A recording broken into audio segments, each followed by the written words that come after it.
The following is a hockey podcast out of Vancouver and Surrey, British Columbia. It'll only consist of a lot of puck talk and even more BS, or in actual words, banter and satire. Enjoy, and as always, go Canucks go. Hey, we know this for a fact. Nobody loves Twins more than the Vancouver Canucks.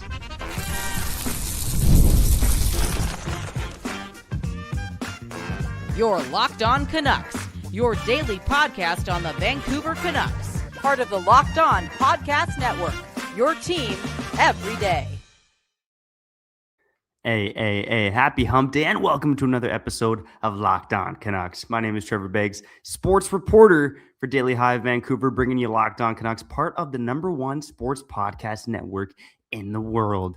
The Vancouver Canucks are on the other end of the spectrum. Not only are they not 1, 2, or 3 in the NHL, they're 32nd, but better times will be ahead for this club. And man, oh man, do the Canucks have the potential to make some magic at the draft here in 2026.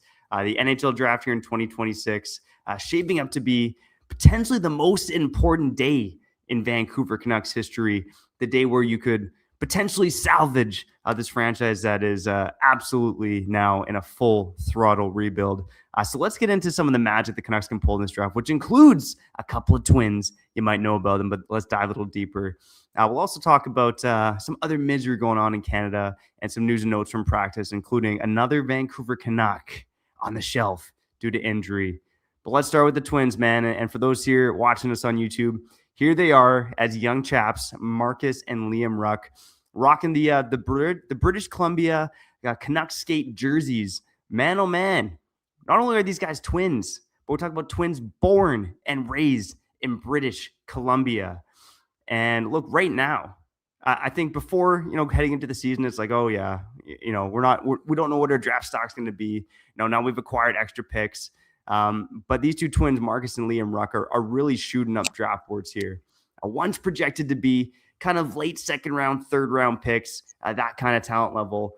And now they're projected to go somewhere between the late first and the late second round. And Kyle Bowen joining the show now. Man, oh man, we love twins in Vancouver. And Markus and Liam Ruck, I'm telling you, man, the Canucks actually have a chance at drafting twins again in Vancouver, which seems impossible. It's definitely a possibility for the Vancouver Canucks. And Kyle, I'll lay it out this way. The Vancouver Canucks obviously have a top 3 pick in this year's draft. I don't think they're climbing out of the basement at this point. They also have a pick late in the first round. Right now, it's projected to be 30th overall. It depends really where Minnesota finishes in the playoffs. Then they have the 32nd overall pick if they stay in last. And right now, about a mid-second round pick. Right now, Liam Ruck, who's more of the scorer of the brothers, on Elite Prospects draft rankings, he's ranked 27th overall. His brother Markus is ranked in the 50s. But man, Kyle, how much do you love twins, man? Are you intrigued at the idea of bringing twins back to the Vancouver Canucks? Not that early in the draft, if these guys are projected to be like late second round guys. And I think they're actually climbing draft boards now. I was saying that Liam Ruck is projected to be a late first round pick right now, and I wouldn't be surprised if they keep climbing the draft boards. Well, that would add some cachet to my belief system because, again, I think maybe I was reading an article on it. I saw the numbers like 58 and like 62 and whatnot, and I'm like, okay, well, if that's the case, and I don't watch these guys play hockey, I'm gonna lean into elite prospects and believe Cam Robinson a bit, and just temper off of like drafting them early. And for the sake of nostalgia and also like giving the market somewhat of like a moral victory, because at the end of the day, it's like best player available is the mantra. And I again, Trevor, like we've seen it in the past with the Vancouver Canucks. It's like, oh, let's bring Brock Besser in early. Oh, let's bring Quinn Hughes in early. Oh, let's bring in Troy Stetcher or like other guys. I forgot some of the college free agents that they would bring just to like make us feel better about our future. And I don't want the Canucks going into that draft being like, yeah, we got to give the fans something. Let's give them some twins. Now, based on what I read off your article, and now based on what you telling me that they're climbing up draft rankings as well, and based on the fact that this team could acquire another second round pick here, this could happen, Trevor. Like, this could happen. And going back to what I called you about last night in regards to like the importance of a second round pick. Remember, a second round pick in some eyes is as equivalent to like a 15th overall pick sometimes. Like that's the metric I'm using. Like you can get it so right that you just acquired another first round pick. And look at Lane Hudson in Montreal and et cetera, right? All across the league. Dude, Trevor, I just want these guys hitting grand slams more often than not, obviously in the first 2 rounds of the draft. Like if there's any team in hockey that needs to do that more so than the Canucks, then show me them. Because I don't think there is. Again, this is a team that building traded Miller and Hughes, have 1 first round pick to show for that. Can't get a first round pick for Pettersson. Can't get a first round pick for Demko. Can't get a first round pick for Brock Besser. It's a bit of an interesting rebuild. But they could probably acquire a couple more second round picks, and whether it be the Twins or not, they got to hit grand slams. Now, where's your belief in this? Like you wrote the article, you saw more than I've seen. You've maybe heard things about their character. I don't want to be like, what's the word, Trevor, when you like cheer for a country, like you're like countryisms, like the fact that they're from BC and Canada, like that's why I want them straight up. I'm a Canadian Don Cherry son of a gun now. All in all though, like what intangibles or like other details are you seeing that could make this like a match made in heaven for the Canucks? Well, look, I think first and foremost, this doesn't happen often in Vancouver, but you got to give Willie Desjardins his flowers, and a forgotten Canucks coach, forgettable tenure here in Vancouver. But this guy's like the best WHL coach of all time. And, this season, the Medicine Hat Tigers had a streak of winning 19 straight games right in the midst of the Canucks losing their 11 straight games. And during that stretch, the 2 guys that led the way were the Ruck twins. I believe Liam had 41 points in those 19 games. Markus had 40 points in those 19 games. Look, you can watch the tape on them. They read off each other extremely well. They've gotten much better this season in a leadership role. Just kind of reading and watching some tape of them around Medicine Hat. They're playing power play. They're playing penalty kill. Like they're learning all aspects of the game. And look, I don't think it's anything to sneeze at. The fact that they're 4-5 in WHL scoring right now in a league where typically you'll have 19 and 20-year-olds tear it up, right? Guys who have already been drafted or guys who are at the end of their WHL career. Look, I think there's a lot to like about them. And even just reading the clips, they talk about how they do everything together. They read off each other extremely well. And you watch some of their goals, and that's extremely evident. Now, Kyle, I'm going to have to send Willie Desjardins a postcard myself if this happens, because the Canucks do have a chance at this draft. And again, we're going to have a lot of draft talk coming up here on Locked On Canucks. But the Canucks do have a chance this draft to get Gavin McKenna, right? It's somewhere in that top 3 if he's available. And they have a chance to draft the Ruck twins. And all 3 guys were on the Medicine Hat Tigers last year. All 3 guys coached by Willie Desjardins. Okay. He's got a bit of a factory going on over there, man. So now you're scaring me. The Vancouver Canucks led again by Willie Desjardins. That is outrageously scary. Now, sorry to cut you off, but I just wonder if like this does happen. I don't know. Put your conspiracy hat on, or like your telepathy hat on. Like what does like Henrik and Daniel, like like they're in charge of player development. Like imagine that that type of developing where it's like they get to work with twins. Like obviously there would be an advantage. Like I'm not gonna sit here and say like nope, there isn't. Like no, we're not twins.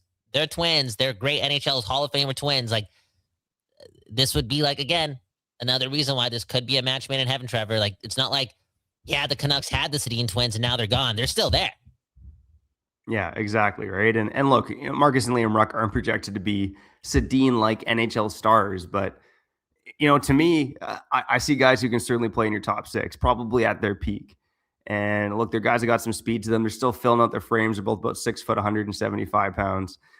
I like a lot of what they have to offer, man. And I just think the storyline's good. Like you said, Kyle, you do have to focus on drafting best player available. Like at the end of the day, the Canucks absolutely need more talent in their organization. But I think if you got a shot at drafting these guys, I think it just makes sense, man. I really do. And again, we'll follow these guys. We'll get deeper into it as we get closer to the draft. Is one of them center? Yeah, so Markus Ruck's a center. He has played some wing with Medicine Hat, but he's been primarily a center throughout his NHL career. So he's in more of the Henrik role. Like he's got, I believe, like 12 goals and 55 assists this season, whereas Liam Ruck has 28 goals this season. So, Markus is clearly more in that Henrik Sedin-like role, if you will, where he's setting up his brother to score goals. But yeah, it's interesting. I know I just looked at some recent Medicine Hat games and their game logs. Like he was playing some left wing, but he's primarily a center. And to answer the Gamer Poops comment here on Locked On Canucks, like me, he arrived late. Trevor, explain again before we get to the next segment and we talk about the rest of the NHL, because we're going to be doing that more often here on Locked On Canucks. Like the second segment is going to be like strictly NHL talk. Join us for the action because I can't afford that much Tylenol talking about this numb team. Anyways, how could they theoretically draft the Ruck twins again, Trevor Beggs? Yeah, so right now, Liam Ruck is projected to go higher, more of a pure scorer. Like even recently, there was a U17 or a U18 invitational. Liam Ruck got the call last minute. Markus didn't. Liam Ruck is projected to go higher in the draft. So right now, the consolidated rankings on elite prospects, they're both late second round, but those are because a lot of draft analysts haven't released midseason rankings. But in the most recent rankings from elite prospects, Liam Ruck's projected to go 27th. Markus Ruck is still projected to go in the late second round. So right now, the Canucks, again, have a top 3 pick, but we're really looking at that first-round pick from Minnesota to target Liam Ruck potentially, depending on where Minnesota falls. Like, if they're eliminated in the first round, do you reach for Liam Ruck if, that pick is 17th overall? But I think that's where you look at Liam Ruck potentially if he does go in the first round. But the Canucks, again, have, a late first-rounder, the first pick of the second round, and right now, depending on where the Sharks land, a second-round pick. So all 3 of those picks are in the range where the Ruck brothers are expected to go. So the only other team with 4 picks in the top 50 is the Chicago Blackhawks. So you could argue that the Chicago Blackhawks and the Vancouver Canucks are the 2 teams with the best shot at drafting these guys right now. And this is where we're at, Canucks fans. Who are the Canucks going to take with their second-round picks? Riveting action here on Locked On Canucks. Speaking of which, again, for the second time in 3 minutes, if you're new to the show or old to the show, the second segment of our show is moving forward for the rest of the season, unless like some big-ish happens regarding your favorite hockey team. Like we're going to primarily focus on the rest of the NHL. So me and Trevor, big timers now. We're going to try being NHL broadcasters and not just Canucks broadcasters. And that's life, man. Welcome to the new version of Locked On Canucks, Trevor. There we go, man. All right, we'll be back on the other side on Locked On Canucks. Let us know, do you want to see the Canucks draft the Ruck twins at the NHL Draft?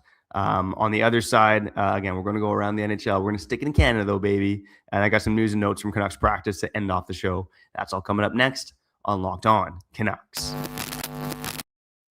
All right, before we get back to the program, let's shout out our friends over at Quo. Like status quo, baby. New year, new systems. This is the time when a lot of us look at the messier parts of how we run our business and think there has to be a better way. And there is. Streamlining your communications is one of the quickest upgrades you can make. That's why today's episode is brought to you by Quo, spelled QUO, the smarter way to run your business communications. Because when your team is reachable, organized, and communicating in one place, you're not just working cleaner, you're creating more opportunities to connect with customers. And I love how simple Quo makes everything. Your whole team can call and text from one shared business number, boom, bam, so nothing gets missed. And it works right from your phone or your computer. And you can even keep your existing number too. It's no surprise that Quo is rated the #1 business phone system on G2.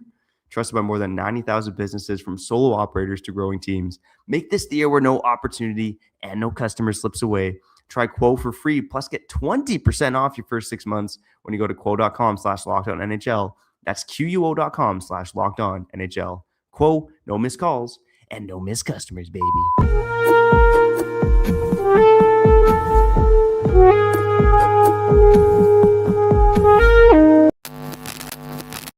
All right, people, we back doing this, and that's talking about hockey, not just the Canucks. Yes, Kyle Bowen and the second best guy in the world, Trevor Beggs, with you. Hit the like button, join the Discord.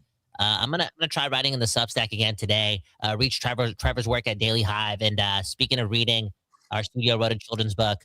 More information in the link in the bio. But without further ado, let's talk about hockey, okay?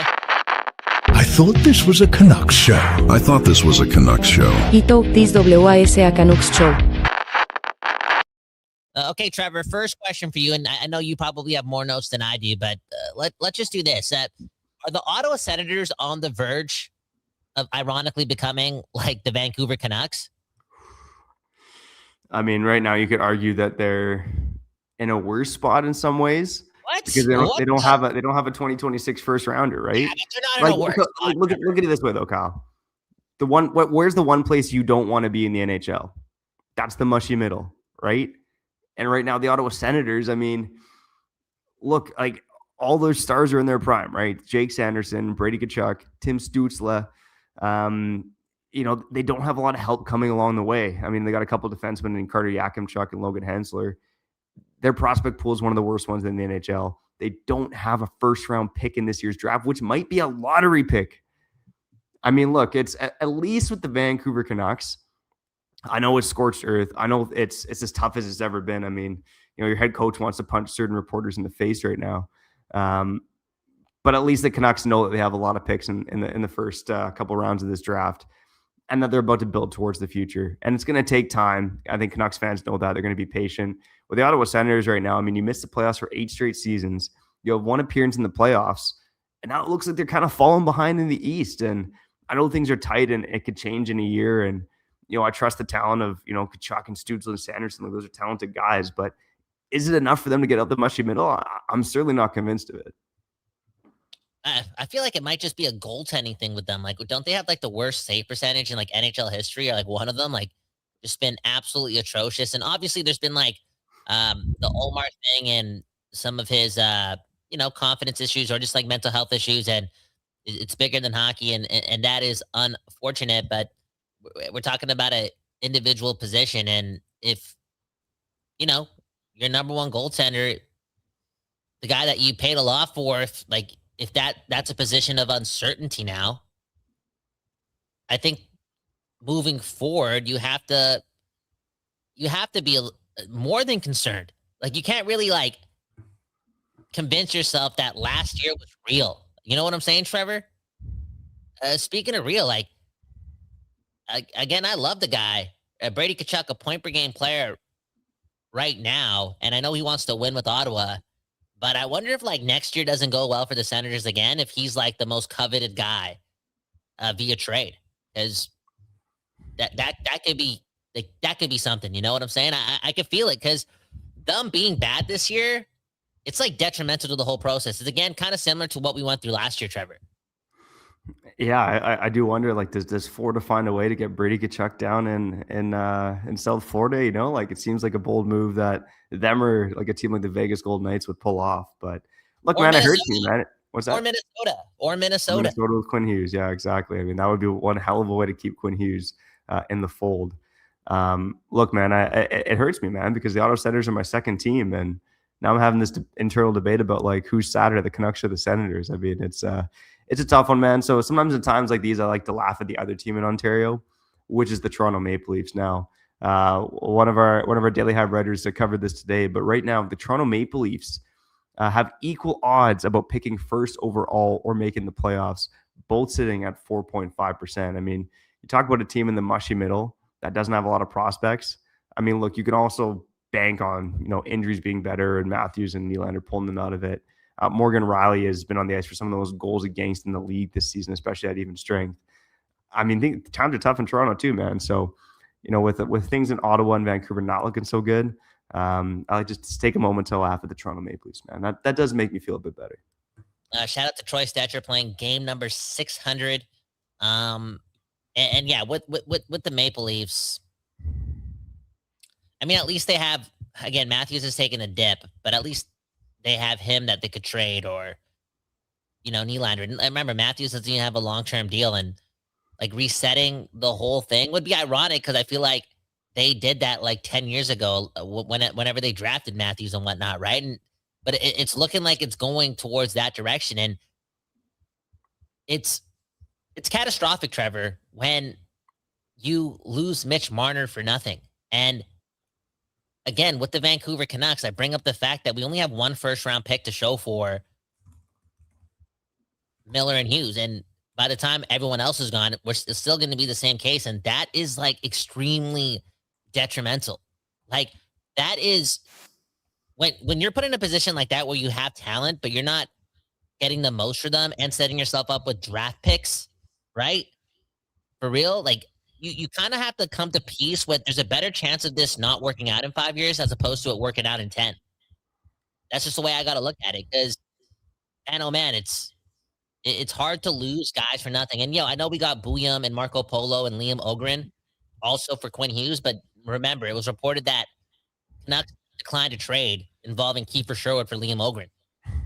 No, they did. And I think the Vancouver Canucks are the only team to view Marco Rossi as like the best number 2 center in hockey, considering they tried 2 years to get this guy. So I'm just not at peace with this team not getting draft picks or prioritizing it. And we just talked about Ottawa and Toronto. Like, I feel like,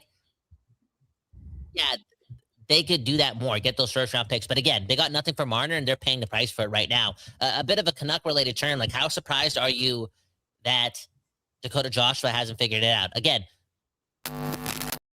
still facing injuries this season outside of what he had to deal with the year before. But just in general, like, it's unfortunate.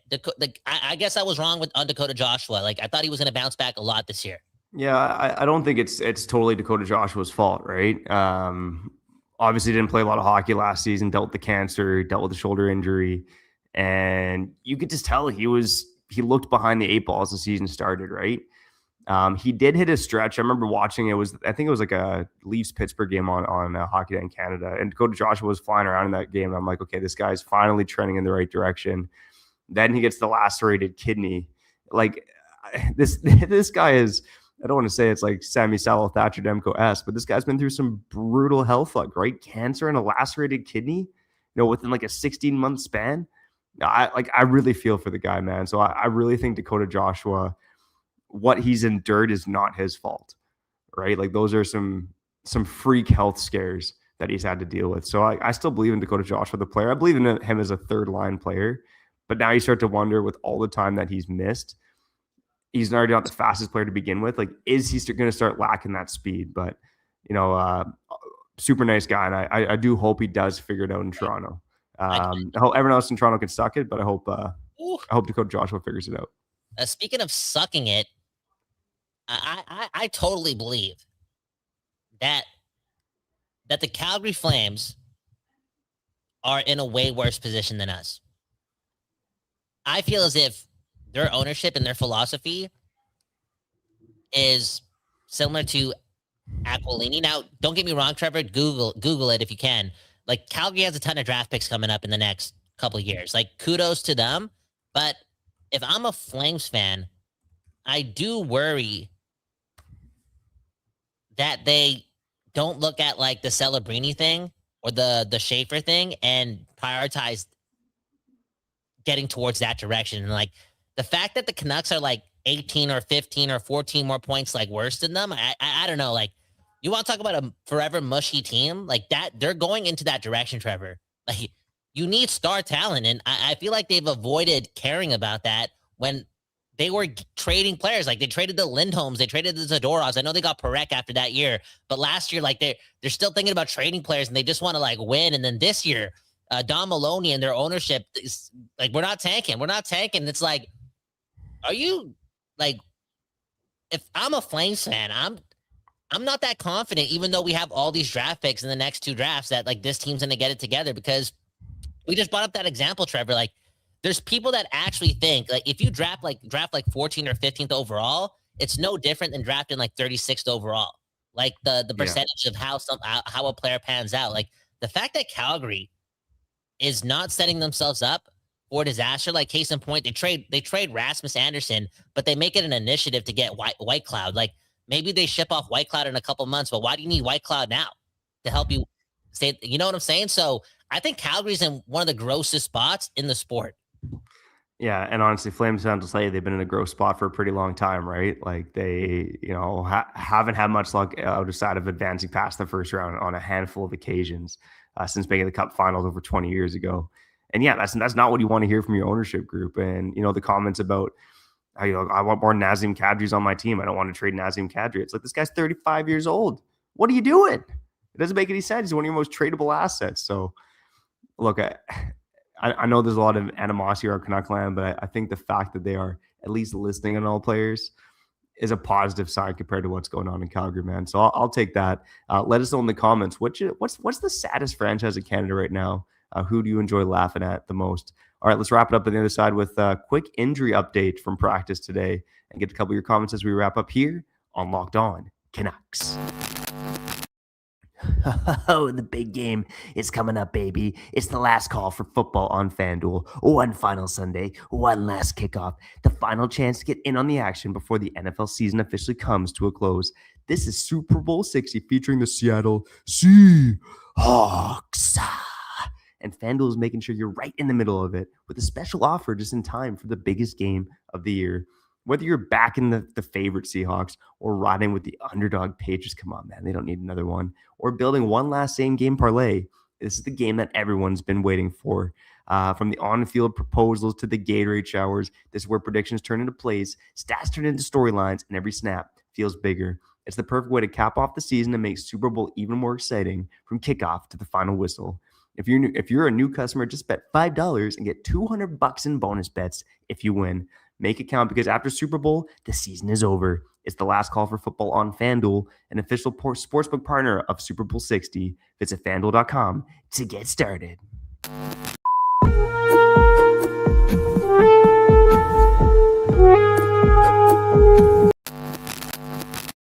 Okay, we back doing this, and that's reading your comments here on Locked On Canucks.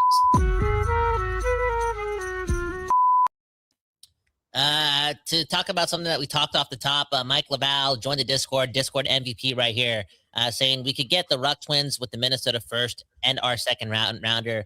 They're both projected to go between 27th and 56th overall. I guess like in a romantic world, the Canucks draft like 29th or 30th. Maybe Quinn Hughes wins the Stanley Cup and we're drafted 32nd after winning the Conn Smythe. But in a perfect world, it's like the Canucks draft one of the Ruck twins at the end of the first round, and they asked the NHL to continue the broadcast just so they could pick like their first selection in the second round a little earlier, whatever, just get ahead of it, and they draft both twins on the same day. But you never know, Trevor. Like, again, you got me curious. I probably am going to watch more highlights and just like try to tap into like more of the intangibles. Like, do they got that dog in them?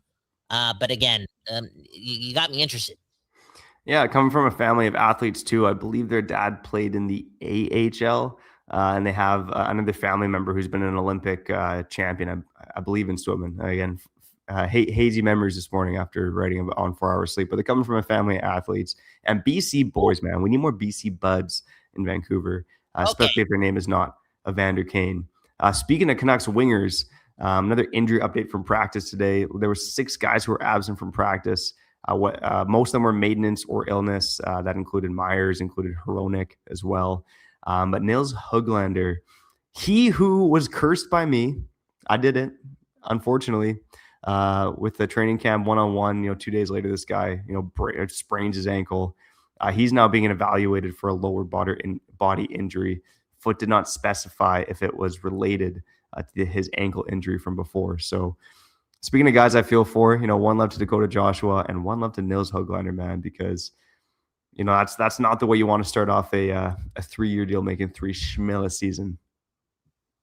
Yeah, and he's just been arguably the most disappointing Canuck. And I know he came off injury, and the foot injury is hard to recover from. But, I mean, I'm sorry I'm not optimistic and soft like a lot of y'all, but enough is enough with, like, bad performance, And it's been too long for me to like sit here and just blame coaching and this and that. Like, how bad do you want it? How bad do you want to be a good player? How bad do you want to be an impact player? We're talking about, again, another 2nd round pick that's looking like a bust now. Like, it's kind of going in that direction. He's been like, outside of like the end of last season, like, it's been a very, very long time since Nils Höglander was consistently something. Like, again, we're talking about a player that even if he's not scoring, like, where did the piece of shit go? Where did like his ability to get his nose dirty go? All these things, right? I think he's got somewhat of the yips, and it's unfortunate. And I wonder if Trevor, like, could they trade him this year? Like, I think they'd be like drooling at the bit if they can get out of that contract.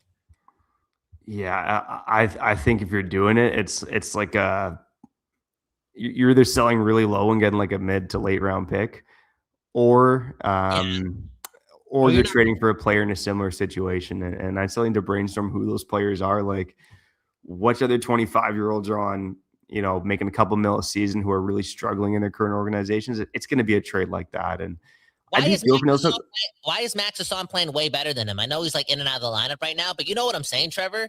Like even Sasson last year played better than Niels Höglander at large points. Like it just seems like he's more hungry. Whereas like there's a comfortable factor with Höglander. And again, the foot injury is a big thing to do with it. I completely understand and I'm trying to empathize, but you can talk about all these coaches that he's had over the last like 5 years of his life, but you can also talk about like all the coaches that don't like him. Yeah, I mean, look, it's been 4 head coaches where he's, struggled to get the minutes, right? And kind of foot alluded last week to the defensive deficiencies in this game. And like, it's been a long-standing problem. And even just like looking at this guy's production, what has he had 2 good seasons now in his 6 NHL seasons? I mean, this one's not really fair. It's a bit of a write-off, but has that great rookie season in the weird COVID year.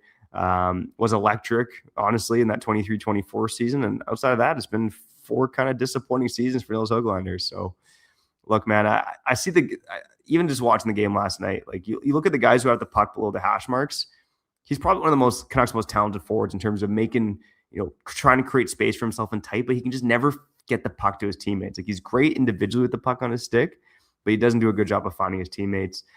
You mix that in with the defensive deficiencies in this game, and like he's clearly a flawed player who has skill. Yeah, and my patience is wearing thin for him also. Again, if you're not scoring and you're not getting the opportunity, like make the most of your 9 minutes then. Like hit somebody. Draw a penalty. Be that. But I feel like he's got some confidence issues right now, and I hope he finds his game, but I question that it's going to be here in Vancouver. Like, that's just the way it is. Like now he's a $3 million player, right? He's a $3 million player. Man, I wish we got a pay bump to underperform here on Locked On Canucks, eh? Wouldn't that be nice? Well, speaking of underperforming, like I remember, actually, you know what? Let's run the segment. Comment of the yesterday. Do we have that button right here, Trevor? Yep. You do, man.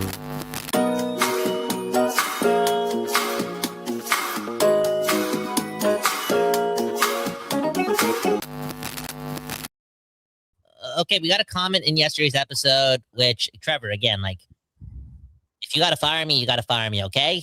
This comes from Rhymes with Joe Mama. I'm pretty sure he's watching today's episode, too. He's saying, have you noticed your views going down lately?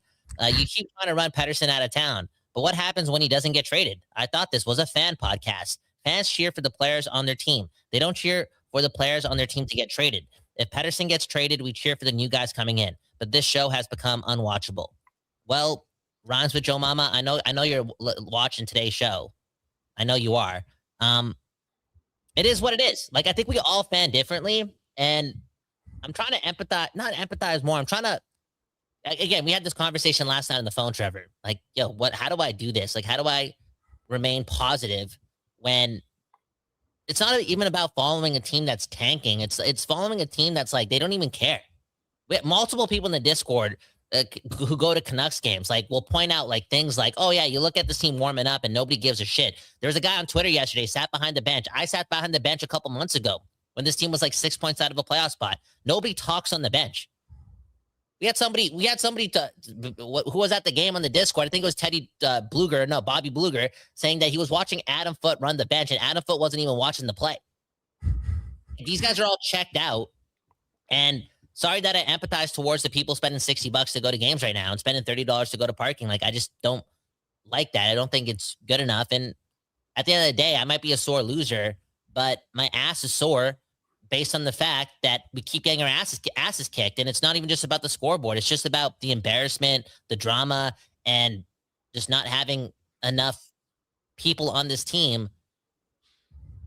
Why do we have to feel sorry for, like, some of these guys move like we should feel sorry for them, and it's just, I don't like that transaction, Like, this is a give and take thing too, and over the last 10 years, the Canucks have been historically probably the worst team in hockey. Like, Buffalo's just piling up points. I'd love to look at the standings over the last 10 years. All in all, though, I'm sorry that we're being negative. I'm sorry that I'm acting pissed off every now and then. I'm trying to get to the other side and maybe do some draft profile stuff, but I'm not gonna fake it. I'm not going to fake it. I can't fake it. I can't be like, but before yesterday's game, at least, we came back twice to almost come back against Pittsburgh and New Jersey. It's like, no, after Adam Foote called out this team, they won one game and they've immediately gone down 3-0, 3-0, then 4-1. It's like, these guys don't give a shit. Yeah. Shout out to Joe Mama. Shout out to all the commenters and those who interact with us here on Locked On Canucks. But we'd be doing a disservice, Kyle, if we just whipped out the pom-poms and cheered this team on. Ooh, you're no the matter man. what's going on, right? Like you got to call it like it is, man. You got to ask, even when I'm in the scrums too, you got to ask questions, the way you see it as well, right? And shout out to Matt Folger in the comments saying Begsy is foot to Brooksy. I mean, rest in peace, Brooksy. I mean, all-time legend. And hey, man, that's a high standard to live up to, and it's still my first time being a full-time reporter. But it's sometimes you got to play nice, but you got to also my main job is to represent the fans, right? Like I am the medium between the fans and the players and the coaches, right? And I don't forget that for a second.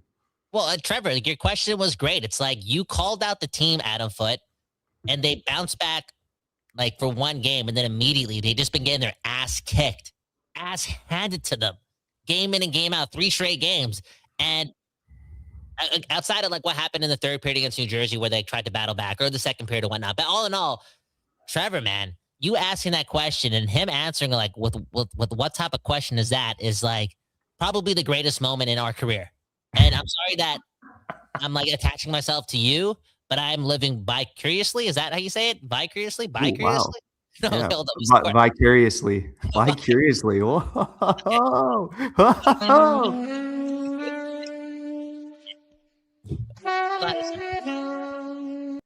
There's a heated rivalry brewing here on Locked On Canucks. Let's go. That was the Kyle Bowen, ladies and gentlemen. My name is Trevor Beggs.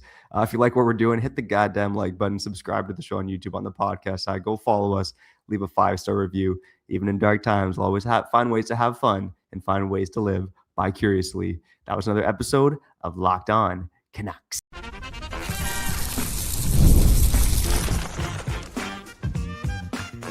You're Locked On Canucks, your daily podcast on the Vancouver Canucks, part of the Locked On Podcast Network, your team every day.